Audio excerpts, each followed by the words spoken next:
नमस्कार दोस्तों, आज हम सुप्रीम कोर्ट और हाई कोर्ट के बारे में पढ़ेंगे। तो चलिए स्टार्ट करते हैं अपनी क्लास। तो पहला है सुप्रीम कोर्ट।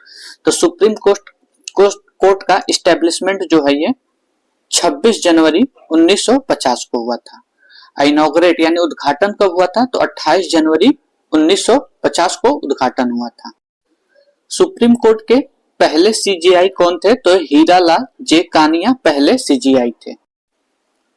नेक्स्ट है सुप्रीम कोर्ट एक अपेक्स कोर्ट ऑफ इंडिया है जो कि इंटीग्रेटेड जुडिशियल सिस्टम के अंतर्गत काम करता है और ये कॉन्स्टिट्यूशन ऑफ इंडिया के अंडर स्टेबलाइज हुआ है। फिर ये कौन कौन सी परिकल्पना करता है? तो supreme court as a federal court, as a guarantor of fundamental right, as a final interpreter of constitution, as a highest court of appeal in India, as a guardian of constitution of India. तो ये supreme court जो है ये इन 5 तरीकों से अपने आप को परिकल्पना करता है। नेक्स्ट है कंपोजिशन। जब सुप्रीम कोर्ट की स्टैब्लिशमेंट हुई थी तो उसमें टोटल मेंबर 8 थे, उसमें 1 सीजीआई थे और 7 जज थे। लेकिन प्रेजेंट टाइम में टोटल 34 हैं, जिसमें 1 चीफ जस्टिस ऑफ इंडिया है और 33 जजेज हैं। इस समय चीफ जस्टिस ऑफ इंडिया जो 52 नंबर के हैं वो संजीव खन्ना जी हैं। नेक्स्ट है अपॉइंटमेंट।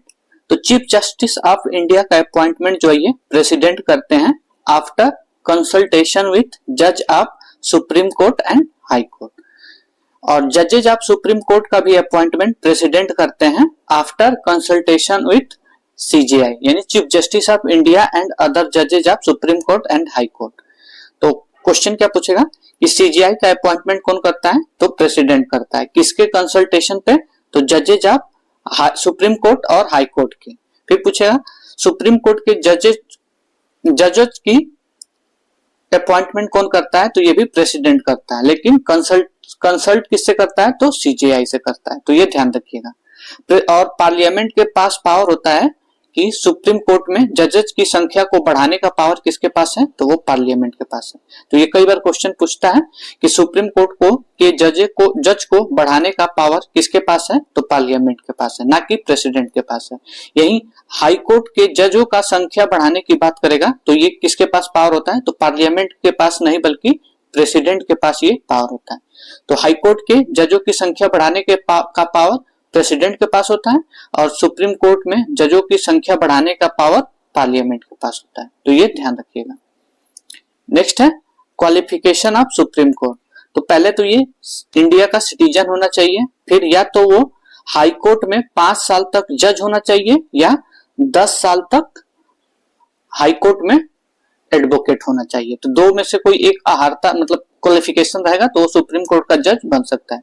उसके लिए कोई मिनिमम एज कॉन्स्टिट्यूशन में प्रिस्क्राइब नहीं है। जैसे प्रेसिडेंट बनने के लिए मिनिमम एज कितना चाहिए रहता है? तो 35 साल चाहिए रहता है, लेकिन सुप्रीम कोर्ट में जज बनने के लिए या सीजीआई बनने के लिए मिनिमम एज का प्रावधान इसमें नहीं है। इसमें बस क्या क्या है? तो या तो वो इंडिया का सिटीजन होना चाहिए और दूसरा क्या है? तो हाई कोर्ट में 5 साल तक जज रहना चाहिए या 10 साल तक एडवोकेट रहना चाहिए। तो यही 2 सुप्रीम कोर्ट के जज और सीजीआई का क्वालिफिकेशन है। नेक्स्ट है टेन्योर। तो टेन्योर कितना होता है इसमें? तो 65 साल इसमें एज टेन्योर होता है और इसमें फिक्स टाइम नहीं होता है। जैसे प्रेसिडेंट का फिक्स टाइम कितना होता है? तो 5 साल तक वो अपने पद पे बना रहता है, लेकिन इसमें कोई फिक्स टाइम नहीं है। वो तब तक बना रहेगा जब तक 65 साल उनका एज नहीं है। तो इसमें फिक्स टाइम कॉन्स्टिट्यूशन में टेन्योर में डिस्क्राइब नहीं है। अब CGI chief justice of India को ओथ कौन दिलाता है? तो ये प्रेसिडेंट ओथ दिलाता है। नेक्स्ट है अब टेन्योर में और देख सकते 3 टेन्योर और क्या होता है? तो अगर चीफ जस्टिस ऑफ इंडिया या सुप्रीम कोर्ट के जज को रिजाइन देना हो तो वो रेजिग्नेशन लेटर लिख के वो प्रेसिडेंट को सौंप कर अपना रिजाइन दे सकते हैं। दूसरा इसमें होता है कि सीजीआई को हटाता कौन है? तो ये प्रेसिडेंट ऑफ इंडिया हटाते हैं। कब हटाते हैं? तो अंडर रिकमेंडेशन ऑफ पार्लियामेंट, और पार्लियामेंट में स्पेशल मेजोरिटी से जब पास होगा तभी प्रेसिडेंट उसको हटा सकते हैं। अब किस ग्राउंड पे चीफ जस्टिस ऑफ इंडिया को हटाया जा सकता है? तो या तो प्रूव मिसबिहेवियर और इनकैपेसिटी ग्राउंड पे सीजीआई को हटाया जा सकता है। इसमें मेन क्या है, तो सीजीआई अपना रेजिग्नेशन लेटर किसको सौंपते हैं, तो प्रेसिडेंट को सौंपते हैं। सीजीआई को कौन हटाता है, तो प्रेसिडेंट हटाता है on the recommendation of parliament, जब 2/3 मेजर स्पेशल मेजोरिटी से पास हो जाता है। तो किस ग्राउंड पे सीजीआई को हटाया जा सकता है, तो प्रूव मिसबिहेवियर और इनकैपेसिटी। और इनके हटाने का प्रोसेस क्या होता है, तो कोई सीजीआई है या जज है सुप्रीम कोर्ट का, तो उसको हटाने का प्रोसेस ये होता है, मान के चलिए पहले उनको हटाने का प्रोसेस लोकसभा में जा रहा है, तो लोकसभा में जाने के लिए कम से कम 100 मेंबर का उस पर हस्ताक्षर होना चाहिए। अगर राज्यसभा से प्रस्तावित होता है तो कम से कम 50 मेंबर का उसमें सिग्नेचर होना चाहिए। तो ये प्रोसेस होता है रिमूवल का। अब तक कोई भी जज, सुप्रीम कोर्ट का जज अपने पद से हटाया नहीं गया है। नेक्स्ट है सैलरी और अलाउंसेस ऑफ सुप्रीम कोर्ट। तो सैलरी और अलाउंसेस सुप्रीम कोर्ट का कौन डिटरमाइन करता है, तो ये पार्लियामेंट डिटरमाइन करता है। और इसको चार्ज किससे दिया जाता है, तो कंसोलिडेटेड फंड ऑफ इंडिया से दिया जाता है, जिसकी चर्चा आर्टिकल 366 में है। सॉरी 366 नहीं है, बल्कि कितना है 266 में कंसोलिडेटेड फंड ऑफ इंडिया का चर्चा है। नेक्स्ट है सुप्रीम जो सीजीआई होते हैं, चीफ जस्टिस ऑफ इंडिया, उनको कितना सैलरी दिया जाता है, तो 2.80 लाख रुपए। और जजों को कितना दिया जाता है, तो 2.5 लाख रुपए। और सैलरी और अलाउंसेस बढ़ाने या घटाने का पावर किसके पास होता है, तो ये पार्लियामेंट डिटरमाइन करती है कि सीजीआई और जज का सैलरी कितना रहेगा। अदर पावर क्या क्या होता है चीफ जस्टिस ऑफ इंडिया का, तो चीफ जस्टिस ऑफ इंडिया जो है, इसमें पहला पावर होता है, यदि वाइस प्रेसिडेंट और प्रेसिडेंट के इलेक्शन के बीच कोई डिस्प्यूट हो जाए तो इसको डिसीजन लेने का अधिकार किसके पास होता है, तो सीजीआई के पास होता है। दूसरा है it inquiry into conduct and behaviour of chairman and member of UPSC, state public service commission, joint service public commission on the reference made by president. जब प्रेसिडेंट कोई यूपीएससी, एसपीएससी और जेपीएसपी के लिए कोई रेफरेंस बनाता है, तो CGI के पास ये पावर होता है कि उसके कंडक्ट और मिसबिहेवियर ऑफ चेयरमैन और मेंबर के बारे में वो क्या कर सके, इंक्वायरी कर सके। इसके पास सीजीआई के पास पावर होता है, सुप्रीम कोर्ट के पास क्या पावर होता है, तो to transfer case pending before one high court to another. High court में ट्रांसफर करने का, पेंडिंग केस को ट्रांसफर करने का पावर किसके पास होता है, तो सुप्रीम कोर्ट के पास होता है। जो सुप्रीम कोर्ट जो लॉ बनाता है वो सभी कोर्ट पे बाइंड होता है, यानी ऑल कोर्ट ऑफ इंडिया पे ये बाइंड होता है। कोर्ट ऑफ रिकॉर्ड जो है ये सुप्रीम कोर्ट और हाई कोर्ट दोनों ही इस पावर का एंजॉय करते हैं। नेक्स्ट है father of PIL, public litigation. इस पीआईएल के फादर ऑफ पीआईएल किनको माना जाता है, तो पीएन भगवती को माना जाता है। मदर ऑफ पीआईएल कंपिला हिनगोर्नी को माना जाता है। एक और इसमें पूछता है कि क्या रिटायरमेंट, जब सुप्रीम कोर्ट से कोई जज रिटायर होता है तो वो किसी भी कोर्ट में एडवोकेट के रूप में प्रैक्टिस नहीं कर सकता है, जबकि हाई कोर्ट के जज कर सकते हैं, लेकिन सुप्रीम कोर्ट के जज रिटायर होने के बाद किसी भी कोर्ट में एज एडवोकेट के रूप में प्रैक्टिस नहीं कर सकते हैं। तो ये ध्यान रखिएगा। अब सुप्रीम कोर्ट से रिलेटेड आर्टिकल क्या है, तो आर्टिकल 124 में क्या है, तो इस्टेब्लिशमेंट ऑफ सुप्रीम कोर्ट, ये आर्टिकल 124 में। आर्टिकल 125 में क्या है, तो salary and allowances of supreme court जजेज। तो सैलरी और अलाउंसेस कौन डिटरमाइन करता है, तो पार्लियामेंट डिटरमाइन करती है। सीजीआई का सैलरी कितना होता है, तो 2,80,000 होता है। और जजेज, सुप्रीम कोर्ट के जज का सैलरी कितना होता है, तो 2.5 लाख रुपए होता है। तो ये ध्यान रखिए। नेक्स्ट है article 126 appointment of acting chief justice. ये कौन करता है, तो प्रेसिडेंट जो है एक्टिंग चीफ जस्टिस का अपॉइंटमेंट करता है। और इसकी जरूरत क्यों पड़ती है, जब चीफ जस्टिस ऑफ इंडिया का पद खाली हो, जैसे वो बीमार पड़ गए या उन्होंने रिजाइन दे दिया, तो उस समय अगर पद खाली है तो एक तरफ से एक्टिंग चीफ जस्टिस का अपॉइंटमेंट जो है ये प्रेसिडेंट कर देता है। नेक्स्ट है आर्टिकल 127 अपॉइंटमेंट ऑफ एडहॉक जजेस। तो एडहॉक जजेस का अपॉइंटमेंट कौन करता है, तो सीजीआई करता है प्रेसिडेंट से कंसल्ट लेके। एडहॉक जजेस का अपॉइंटमेंट करने का नीड क्यों है, जब कोई बेंच की सुनवाई होती है और उसमें कोरम क्या होता है, 1/10 मेंबर्स होता है। तो अगर कोरम की पूरा करने की, कोरम पूरा ना हो तो उसी कोरम को पूरा करने के लिए एडहॉक जजेस की अपॉइंटमेंट कौन करता है? तो सीजीआई करता है प्रेसिडेंट के कंसल्ट के। नेक्स्ट है अटेंडेंस ऑफ रिटायर्ड जज of sitting of supreme court. तो ये कौन अपॉइंटमेंट करता है? तो रिटायर्ड जजों का अपॉइंटमेंट जो है ये प्रेसिडेंट करता है। नेक्स्ट है आर्टिकल 129 कोर्ट ऑफ रिकॉर्ड है। आर्टिकल 129 में कोर्ट ऑफ रिकॉर्ड है। Court of record high court और सुप्रीम कोर्ट दोनों के पास कोर्ट ऑफ रिकॉर्ड का पावर होता है। नेक्स्ट है आर्टिकल 130। आर्टिकल 130 में seat of supreme court in Delhi can be seat other place with approval of president. तो आर्टिकल 30 में ये कहता है कि सुप्रीम कोर्ट का जो सीट होता है वो दिल्ली में है, क्योंकि सुप्रीम कोर्ट एक ही है जो कि दिल्ली में है, लेकिन ये सुप्रीम कोर्ट का सीट जो है ये किसी और भी जगह पे हो सकता है जब प्रेसिडेंट क्या कर दे? अप्रूव कर दे। तो ये आर्टिकल 130 में लिखा हुआ है। नेक्स्ट है आर्टिकल 131। तो इसमें क्या है? Original jurisdiction of supreme court. ये बहुत ही इंपॉर्टेंट आर्टिकल है। इसमें 3 कंडीशन ही होता है, तो ये 3 कंडीशन किसी भी केस में याद रखना है। तो सुप्रीम कोर्ट के पास ओरिजिनल ज्यूरिडिक्शन में कौन कौन से पावर होते हैं? तो डिस्प्यूट बिटवीन सेंट्रल और स्टेट, सेंट्रल और स्टेट, फिर dispute between 2 or more state, और तीसरा होता है dispute between centre state and state state. तो यही 3 ओरिजिनल ज्यूरिडिक्शन होता है। कभी क्वेश्चन में कंफ्यूज करने के लिए दे देगा dispute between centre and union territory, तो ये ऑप्शन नहीं होगा क्योंकि इसमें यूनियन टेरिटरी की बात नहीं कही गई है, स्टेट की बात कही गई है, तो ये ध्यान रखिएगा। तो ये 3 कंडीशन बार बार एग्जाम में पूछता है।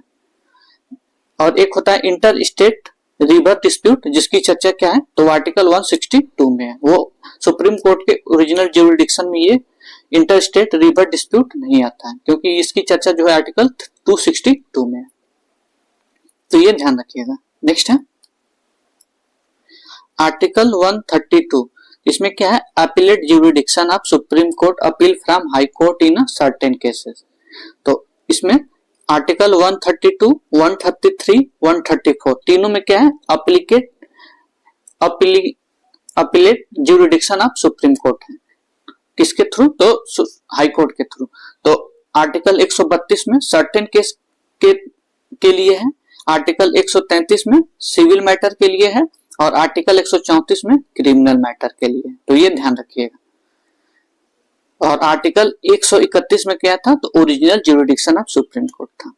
नेक्स्ट है आर्टिकल 136, जिसमें क्या है? Special leave petition to be approve by supreme court. तो ये स्पेशल लीव पिटीशन की चर्चा किसमें है? तो आर्टिकल 136 में, जो कि सुप्रीम कोर्ट के द्वारा अपील किया जाता है। Not only against high court but also against all court of and tribunal. बस केवल हाई कोर्ट के ही अगेंस्ट नहीं, बल्कि सभी कोर्ट और ट्रिब्यूनल के खिलाफ सुप्रीम कोर्ट के द्वारा स्पेशल लीव पिटीशन अपील किया जाता है।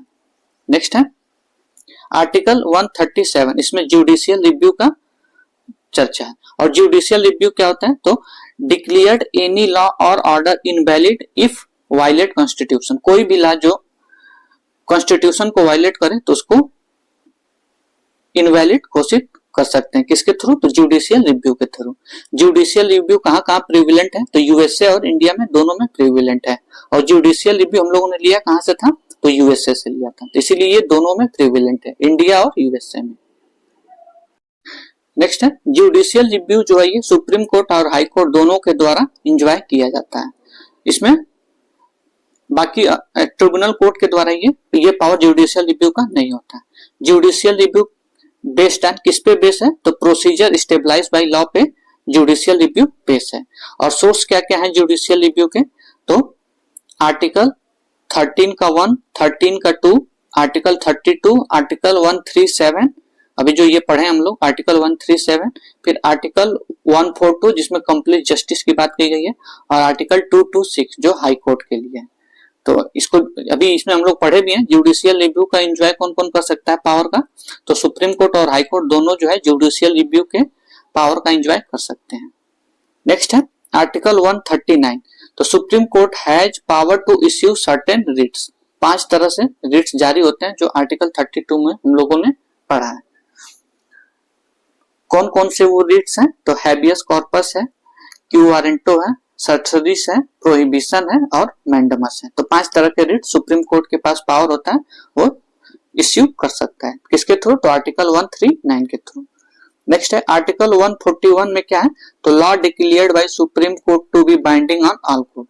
जो भी लॉ सुप्रीम कोर्ट के द्वारा डिक्लेयर होगा वो सभी कोर्ट पे बाइंड होगा। 142 में कंप्लीट जस्टिस की बात की गई है। नेक्स्ट है 143 में power of president to consult supreme court. 143 में प्रेसिडेंट के पास पावर होता है कि वो सुप्रीम कोर्ट से कंसल्ट यानी राय ले सकता है, और सुप्रीम कोर्ट के पास भी पावर होता है कि वो प्रेसिडेंट से राय ले सकता है, लेकिन ये एडवाइजरी जुरिडिक्शन होता है, क्योंकि इसमें जब प्रेसिडेंट सुप्रीम कोर्ट से सलाह कोई लेगा तो माने या ना माने ये प्रेसिडेंट के ऊपर डिपेंड है, बाइंडिंग नहीं होती। ठीक वैसे ही अगर सुप्रीम कोर्ट प्रेसिडेंट से कंसल्ट करता है तो वो सुप्रीम कोर्ट भी उस एडवाइस को माने या ना माने ये भी सुप्रीम कोर्ट के ऊपर डिपेंड करता है। तो ये दोनों इसीलिए एडवाइजरी इन नेचर होते हैं, बाइंडिंग नहीं होता है। नेक्स्ट है आर्टिकल 145 में क्या है? तो रूल ऑफ कोर्ट्स है, तो ये ध्यान रखिएगा। नेक्स्ट है PIL पब्लिक इंटरेस्ट लिटिगेशन। ये कहां से ओरिजिनेट हुआ है? तो ये यूएसए से ओरिजिनेट हुआ है। PIL को हम लोग सुप्रीम कोर्ट और हाई कोर्ट दोनों में फाइल कर सकते हैं। एक टर्म आता है जुडिशियल एक्टिविज्म। तो ये जुडिशियल एक्टिविज्म किससे रिलेटेड है? तो PIL से रिलेटेड है। तो ये तीनों क्वेश्चन पूछा हुआ है। पूछता है PIL कहां से ओरिजिनेटेड है? तो यूएसए से। क्या PIL हम लोग सुप्रीम कोर्ट और हाई कोर्ट दोनों में फाइल कर सकते हैं? तो हाँ, दोनों में कर सकते हैं। फिर पूछता है जुडिशियल एक्टिविज्म किस टर्म से रिलेटेड है? तो PIL से रिलेटेड है। नेक्स्ट है curative petition can be file in supreme court under article 142, जिसमें कंप्लीट जस्टिस की बात कही गई है। तो क्यूरेटिव पिटीशन जो हम सुप्रीम कोर्ट में किस आर्टिकल के अंदर फाइल कर सकते हैं? तो आर्टिकल 142 के अंतर्गत। नेक्स्ट है under article 129 and 142 contempt of court की चर्चा है। डायरेक्ट नहीं कॉन्स्टिट्यूशन में इसकी चर्चा है, बल्कि ऐसे इसमें कोर्ट ऑफ कंटेम्प्ट के का एक सोर्स कौन सा है? तो आर्टिकल 129 और 142। नेक्स्ट है the strength of supreme court can only be increase by parliament through constitution amendment. तो क्वेश्चन पूछता है कि सुप्रीम कोर्ट में का स्ट्रेंथ बढ़ाना हो तो कौन बढ़ाता है? तो पार्लियामेंट बढ़ाता है। अब बढ़ाने के लिए उनको कॉन्स्टिट्यूशन में यानी संविधान में संशोधन करना ही पड़ेगा। नेक्स्ट है CJI can appoint officer and servant of supreme court without any interference of executive. तो सुप्रीम कोर्ट में जो ऑफिसर या सर्वेंट होते हैं उसका अपॉइंटमेंट कौन करता है? तो CJI करता है, और वो एग्जीक्यूटिव से बिल्कुल बिना एग्जीक्यूटिव के इंटरफेरेंस का। नेक्स्ट है लार्जेस्ट बेंच कौन अब तक का सबसे लार्जेस्ट बेंच कौन सा है? तो केशवानंद भारतीय केस है जिसमें 13 जज हैं। सेकेंड लार्जेस्ट कौन है? तो Golaknath versus state of Punjab है जिसमें 11 जज थे। नेक्स्ट है parliament has power to enlarge jurisdiction of supreme court by making law. तो पार्लियामेंट के पास पावर होता है कि वो सुप्रीम कोर्ट के ज्यूरिडिक्शन को इनलार्ज कर सकता है लॉ बना के। तो ये भी क्वेश्चन पूछा हुआ है कि ज्यूरिडिक्शन ऑफ सुप्रीम कोर्ट को इनलार्ज करने का पावर किसके पास होता है? तो पार्लियामेंट के पास होता है, ना कि प्रेसिडेंट के पास होता है। नेक्स्ट है court of record implies are decision it's have evidentiary and value and court be can not be question in any court. तो जो कोर्ट ऑफ रिकॉर्ड है वो कोर्ट ऑफ रिकॉर्ड का जो भी डिसीजन है वो सब पे वैलिड होता है और इसे किसी भी कोर्ट में क्वेश्चन नहीं किया जा सकता। नेक्स्ट है मिनिमम नंबर ऑफ जज required to constitute constitutional bench in supreme court. तो कम से कम 5 जजेस का होना चाहिए, जो आर्टिकल 142 के 3 में बोला गया है। नेक्स्ट है तो सुप्रीम कोर्ट का यहाँ जितने भी इंपॉर्टेंट इससे रिलेटेड कॉन्सेप्ट थे उन सबको हम लोगों ने डिस्कस कर लिया। इससे ज्यादा पढ़ने की जरूरत नहीं है। इसके बेसिस पे एमसीक्यू हम लोग कर लेंगे तो सारे ये टॉपिक कवर हो जाएंगे। जो जब जितने एग्जाम में पूछा हुआ है इसमें लगभग सब बताया गया है। अब नेक्स्ट टॉपिक है हम लोग का हाई कोर्ट। तो हाई कोर्ट की चर्चा आर्टिकल 214 से 232 में है। प्रेजेंट टाइम में टोटल 25 हाई कोर्ट हैं। किसके लिए? तो 28 स्टेट और 9 यूटी के लिए टोटल 25 हाई कोर्ट हैं। अब इसमें पूछता है कौन किस किस हाई कोर्ट के अंतर्गत और कौन कौन से हाई कोर्ट आ सकते हैं। तो कलकत्ता हाई कोर्ट की स्थापना 1862 में हुई थी। इसके अंतर्गत कौन कौन सा राज्य आता है? तो वेस्ट बंगाल और अंडमान निकोबार आता है। बॉम्बे हाई कोर्ट की स्थापना 1862 में हुई थी और मद्रास हाई कोर्ट की भी स्थापना 1862 में हुई थी।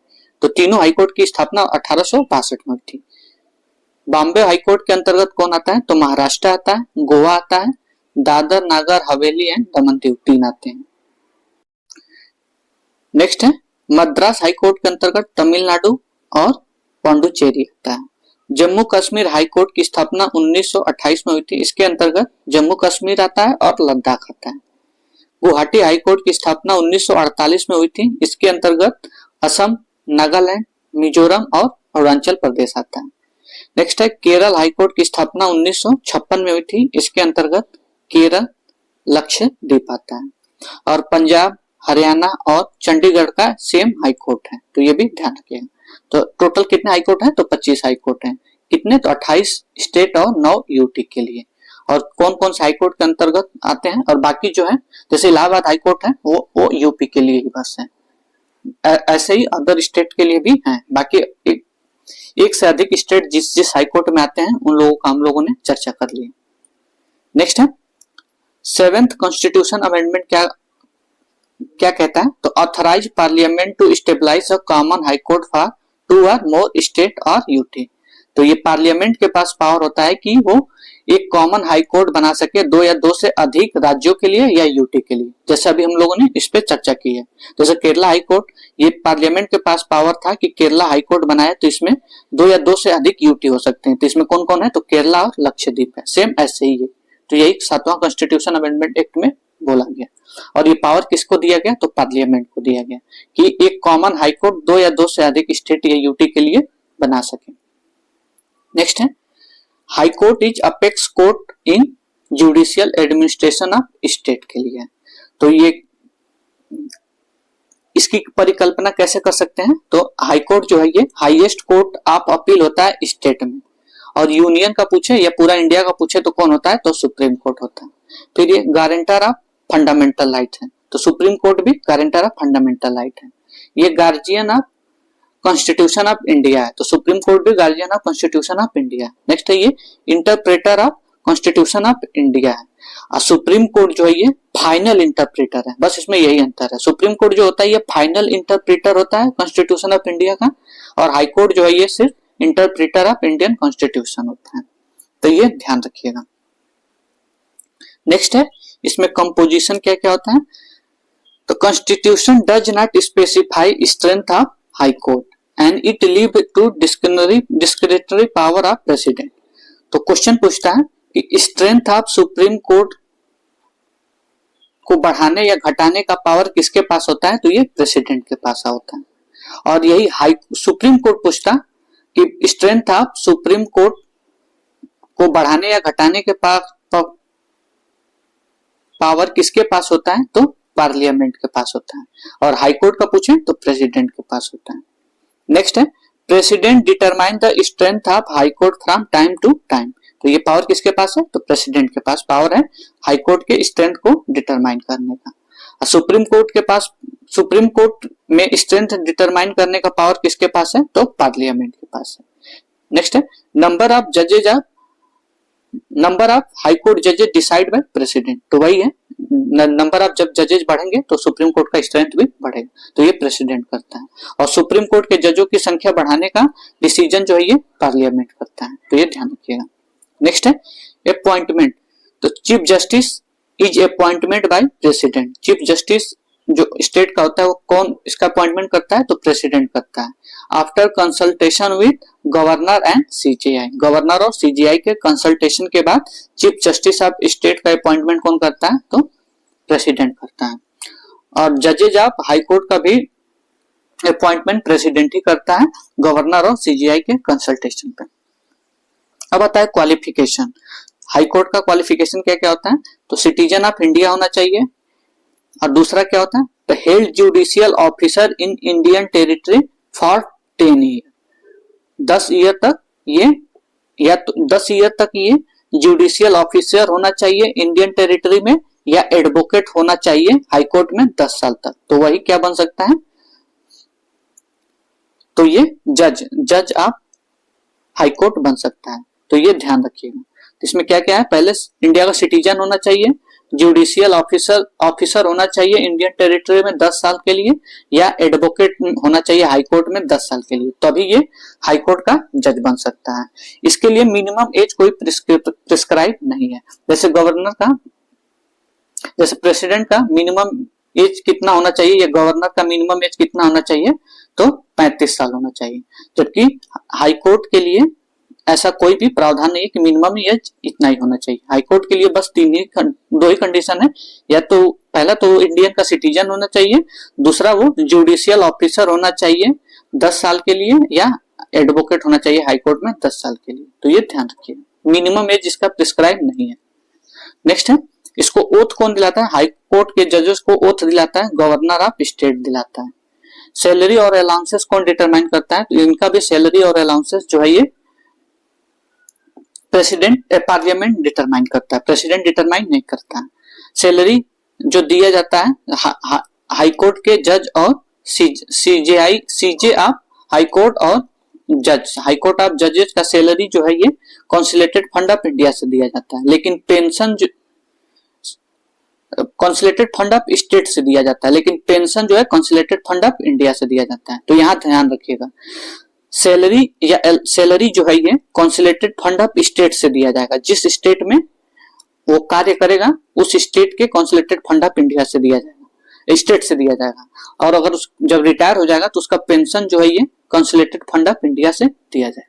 Salary consolidated fund of state और pension consolidated fund of India. Next है टेन्योर, तो ये कब तक टेन्योर पर रहता है, तो जब तक ये 62 साल तक इनका एज ना हो जाए। और हाई कोर्ट के लिए, सुप्रीम कोर्ट के लिए कितना था, तो 65 साल था, और कोई फिक्स एज नहीं है। जैसे प्रेसिडेंट 5 साल बाद रिटायर हो जाते हैं, मतलब उनका कार्यकाल खत्म हो जाता है, ऐसा फिक्स टाइम हाई कोर्ट के जज या सीजे के लिए नहीं है, चीफ जस्टिस के लिए नहीं है। उनका एक ही है कि वो जब तक 62 साल के ना हो जाए तब तक वो अपने पद पे बने रहते हैं।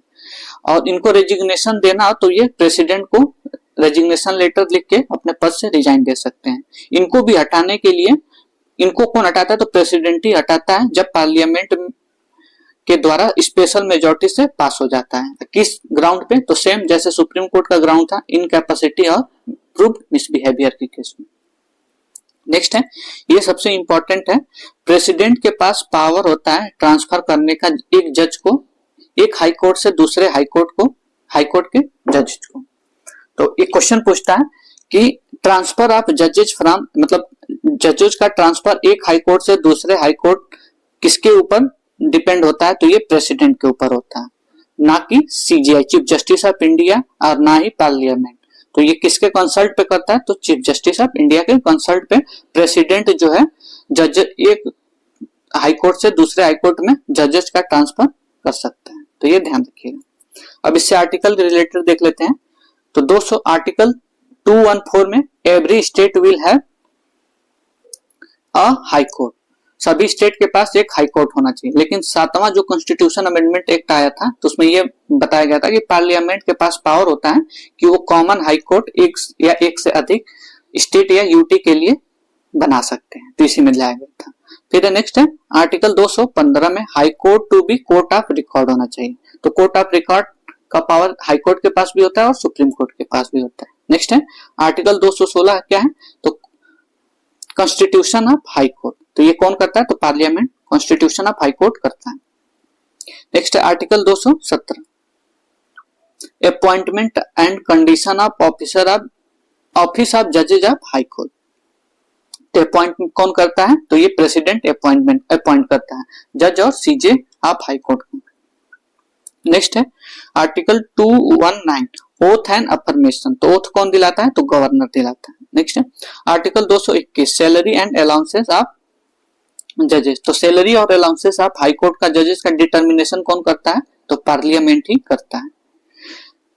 नेक्स्ट है आर्टिकल 222 तो ट्रांसफर ऑफ जजेस। तो एक हाई कोर्ट से दूसरे हाई कोर्ट में ट्रांसफर, जजेस का ट्रांसफर कौन करता है, तो प्रेसिडेंट करता है। ये ध्यान रखिएगा, प्रेसिडेंट ही करता है। नेक्स्ट है article 223 appointment of acting chief justice, तो ये कौन करता है? प्रेसिडेंट करता है। 224 में अपॉइंटमेंट ऑफ एडिशनल जज एंड एक्टिंग हाई कोर्ट जज, ये भी प्रेसिडेंट करता है। कितने साल के लिए? तो 2 साल के लिए। आर्टिकल 224A में अपॉइंटमेंट ऑफ रिटायर्ड जज at a sitting high court, ये कौन करता है? तो सीजेआई करता है। नेक्स्ट है article 225 jurisdiction of existing high court, तो हाई कोर्ट के पास कौन कौन सा ज्यूरिडिक्शन होता है? तो ये ध्यान रखिएगा। ओरिजिनल ज्यूरिडिक्शन ये सुप्रीम कोर्ट और हाई कोर्ट दोनों के पास होता है। अपीलेट ज्यूरिडिक्शन ये भी सुप्रीम कोर्ट और हाई कोर्ट दोनों के पास होता है, लेकिन सुपरवाइजरी ज्यूरिडिक्शन जो होता है ये बस हाई कोर्ट के पास होता है, ना कि सुप्रीम कोर्ट के पास होता है। सुप्रीम कोर्ट के पास कौन सा ज्यूरिडिक्शन होता है इसके जगह पे? तो एडवाइजरी ज्यूरिडिक्शन होता है, तो ये ध्यान रखिए। फिर रीट ज्यूरिडिक्शन ये सुप्रीम कोर्ट हाई कोर्ट दोनों के पास होता है। कंट्रोल ओवर सबऑर्डिनेट कोर्ट ये भी दोनों के पास होता है। तो original jurisdiction, appellate jurisdiction, writ jurisdiction और control over subordinate court jurisdiction ये सुप्रीम कोर्ट और हाई कोर्ट दोनों के पास पावर होता है। लेकिन सुपरवाइजरी ज्यूरिडिक्शन जो है ये केवल हाई कोर्ट के पास पावर होता है, और एडवाइजरी ज्यूरिडिक्शन जो है ये केवल सुप्रीम कोर्ट के पास पावर होता है। एडवाइजरी ज्यूरिडिक्शन हाई कोर्ट के पास पावर नहीं होता है। तो क्वेश्चन पूछता है इनमें से कौन सा पावर ज्यूरिडिक्शन जो है ये हाई कोर्ट में एग्जिस्ट नहीं करता है? तो एक ऑप्शन दिया रहेगा एडवाइजरी ज्यूरिडिक्शन, तो वो हाई कोर्ट का ज्यूरिडिक्शन नहीं होता है बल्कि सुप्रीम कोर्ट का होता है। ऐसे ही क्वेश्चन एक और पूछ सकता है कि सुप्रीम कोर्ट में कौन सा ज्यूरिडिक्शन नहीं होता है? तो सुपरवाइजरी ज्यूरिडिक्शन जो है ये सुपरवाइजरी ज्यूरिडिक्शन ये सुप्रीम कोर्ट में नहीं होता है, हाई कोर्ट में होता है, तो ये ध्यान रखिएगा।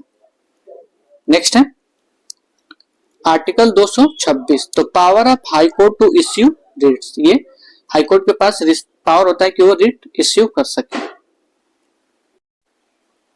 नेक्स्ट है आर्टिकल 227, हाई कोर्ट है power to superintendence and control over all subordinate court in all matter of judicial and administrative matter.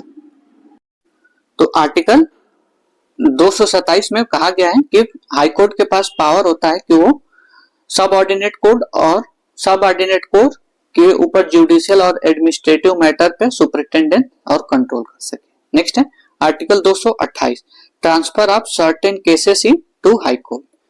Article 230 में क्या है? तो extension of jurisdiction of high court to union territory. Next है article 231 में क्या है? तो establishment of common high court for 2 और मोर स्टेट, ये कौन करता है? तो पार्लियामेंट करता है। नेक्स्ट है अदर पावर क्या क्या क्या होते हैं? अदर इसमें इंपॉर्टेंट फैक्ट देख लेते हैं।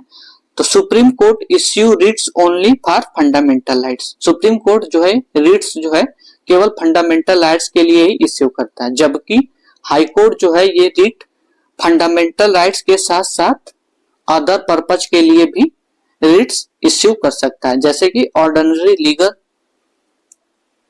Rights of citizen. इसीलिए रिट्स के मामले में सबसे ज्यादा पावर किसके पास होता है? तो हाई कोर्ट के पास पावर होता है सुप्रीम कोर्ट से ज्यादा, क्योंकि सुप्रीम कोर्ट केवल फंडामेंटल राइट्स के लिए ही रिट को इश्यू कर सकता है, जबकि हाई कोर्ट जो है फंडामेंटल राइट्स के साथ साथ अदर पर्पज के लिए भी इश्यू कर सकता है। नेक्स्ट है द कंडक्ट ऑफ जज of high court can not be discussed in parliament except on motion for removal of जजेस। इसमें ये बोला गया है कि जो भी हाई कोर्ट में कंडक्ट होता है वो पार्लियामेंट में डिस्कस नहीं होगा, बस जब तक जजेस की रिमूवल का प्रोसेस नहीं आएगा तब तक पार्लियामेंट में कंडक्ट ऑफ जज का हाई कोर्ट के जज का डिस्कशन नहीं हो सकता। ये दोनों एक दूसरे से फ्री रहते हैं। नेक्स्ट है election petition can heard in supreme court, election petition जो है ये सुप्रीम कोर्ट में सुना जा सकता है। नेक्स्ट है Guwahati high court has largest number of bench, और लेटेस्ट हाई कोर्ट कौन सा है? तो अमरावती हाई कोर्ट है। गुवाहाटी हाई कोर्ट पर सबसे ज्यादा बेंच है, क्योंकि अभी हम लोगों ने पढ़ा था उसमें असम, अरुणाचल प्रदेश, नागालैंड और मिजोरम 4 आ जाते हैं, इसलिए गुवाहाटी हाई कोर्ट सबसे लार्जेस्ट नंबर ऑफ बेंच होता है। नेक्स्ट है PIL can be filed only in supreme court और हाई कोर्ट, केवल PIL जो है सुप्रीम कोर्ट और हाई कोर्ट में ही फाइल हो सकता है, ये डिस्ट्रिक्ट कोर्ट में फाइल नहीं हो सकता। तो क्वेश्चन पूछेगा PIL can be file in supreme court, high court, district court या सुप्रीम कोर्ट और हाई कोर्ट दोनों में या तीनों में। तो हमेशा याद रखिएगा PIL जो है ये सुप्रीम कोर्ट और हाई कोर्ट में ही फाइल किया जा सकता है, डिस्ट्रिक्ट कोर्ट में नहीं। अब इसके मेन ज्यूरिडिक्शन क्या क्या होते हैं, तो original jurisdiction, supervisory jurisdiction, appellate jurisdiction. तो ये तीन तरह के ज्यूरिडिक्शन किसके लिए होते हैं, तो हाई कोर्ट के लिए होते हैं। और एडवाइजरी ज्यूरिडिक्शन जो है ये हाई कोर्ट के लिए नहीं बल्कि सुप्रीम कोर्ट के लिए होता है, अभी हम लोगों ने पीछे पढ़ा। और सुपरवाइजरी ज्यूरिडिक्शन जो है ये सुप्रीम कोर्ट में नहीं होता है बल्कि हाई कोर्ट में होता है, तो ये ध्यान रखिए। नेक्स्ट है आर्टिकल 2348(1)(a) में क्या कहता है, all proceeding in supreme court and high court shall be English language होगा, तो ये ध्यान रखिएगा। तो ये हमारे हाई कोर्ट और सुप्रीम कोर्ट से रिलेटेड महत्वपूर्ण टॉपिक थे, जिसमें हम लोगों ने सारे कॉन्सेप्ट को इसमें कवर किया है।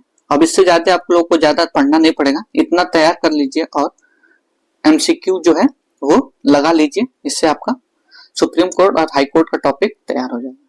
तो आज की क्लास हमारी यही खत्म होती है। ऐसे ही प्रैक्टिस करने के लिए मेरे चैनल को सब्सक्राइब करें, शेयर करें, लाइक करें और कमेंट करें। धन्यवाद। और नेक्स्ट टॉपिक किस टॉपिक पे वीडियो बनाना है ये आप कमेंट करके बता सकते हैं। धन्यवाद।